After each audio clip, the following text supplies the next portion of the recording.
अस्सलाम वालेकुम। मैं हूँ फातिमा खान। आज मेरी तकरीर का जो मौजू है वो है एटम बम। अब पाकिस्तान पर जो जंग मुसल्लत की जा रही है, अब ये मुसलमान मिल्लत को मज़ीद छोटे छोटे टुकड़ों में करना चाहते हैं।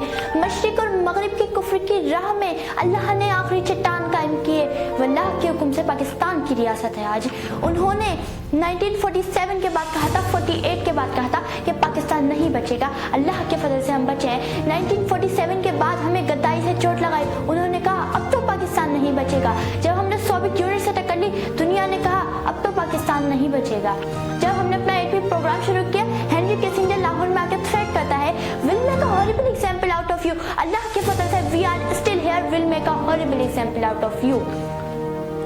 इन्होंने पाकिस्तान पर सैंक्शंस लगाई, पाकिस्तान कभी एटमी ताकत न बन सके। हमारी उस जनरेशन में 70-80 हमारे बड़े गुजरे हैं। हमारी तारीख का सबसे बड़ा सीक्रेट ऑपरेशन है ये। पूरी दुनिया में मुसलमान, हमारे आप जैसे ग्रेजुएट्स, पूरे बच्चे फैल गए, अपनी जिंदगियां तबाह बर्बाद कर दी। हमारे सैकड़ों बच्चे ऐसे हैं, हमारे यंग साइंटिस्ट, हमारे एजेंट्स, हमारे ISI, मिलिट्री इंटेलिजेंस के ऐसे अफराद जो पूरी दुनिया में फैल गए उस वक्त पाकिस्तान से एटमी हथियार, एटमी पार्ट्स के पुर्जे जमा करने के लिए। आज पता भी नहीं किन गलियों में, किन तारीख रास्तों में शहीद हुए, लेकिन टुकड़े टुकड़े करके चीजें पाकिस्तान पहुंचना शुरू हुई। और कुफ्र के पूरे जोर लगाने के बावजूद अल्हम्दुलिल्लाह 80 की दहाई में हम एटमी ताकत बच चुके थे, लेकिन हमने इसका ऐलान नहीं किया था।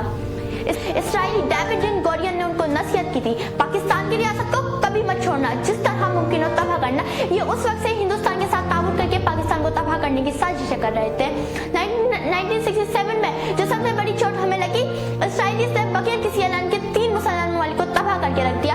Jordan, Syria, Egypt. उन्होंने ईद के दिन हमला किया जब मुसलमान ईद मना रहे थे। मुसलमान मुल्कों की फिजाइयत तबाह होती है, खतरा ये होता है तमाम मुसलमान मुल्क इसराइल के कब्जे में चले जाएंगे। पाकिस्तान एयरफोर्स से मदद तलब की जाती है, पाक फौज जाती है, वल्लाह के हुक्म से हम इसराइलियों को मार के गिराते हैं।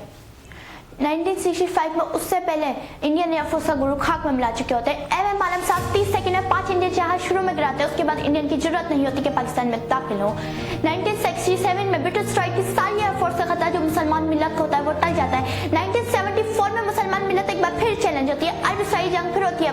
पाकिस्तान एयरफोर्स जाती है, पाक फौज जाती है, हमारे एयर डिफेंस यूनिट जाते हैं, फिर मुसलमान मुल्कों का दिफा किया जाता है।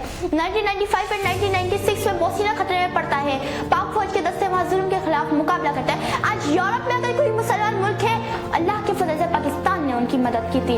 1998 में अल्लाह के फजल से न्यूक्लियर प्रोजेक्ट लिया। इंडोनेशिया से लेकर मराका तक मुसलमानों ने ऐसे चिरागा कि पूरी उम्मत मुस्लिमा में ईद का दिन उस दिन था। 1998 उस दिन फलस्तीन के बच्चों ने इसराइल को मुखातिब करके कहा था, now we are a nuclear power, don't look at this stone in our hands, look at the bomb in Pakistan upcoming after you. ये गाजी है तेरे पुरस्कार बंदे जिन्हें तूने बख्शा है ज़ौक़े खुदाई। ये गाजी है तेरे पुरस्कार बंदे जिन्हें तूने बख्शा है ज़ौक़े खुदाई। दो नीम उनकी ठोकर से सहराओ दरिया, सिमट कर पहाड़ उनकी ही बसेराई। शुक्रिया। पाकिस्तान जिंदाबाद, पाकिस्तान एयरफोर्स जिंदाबाद।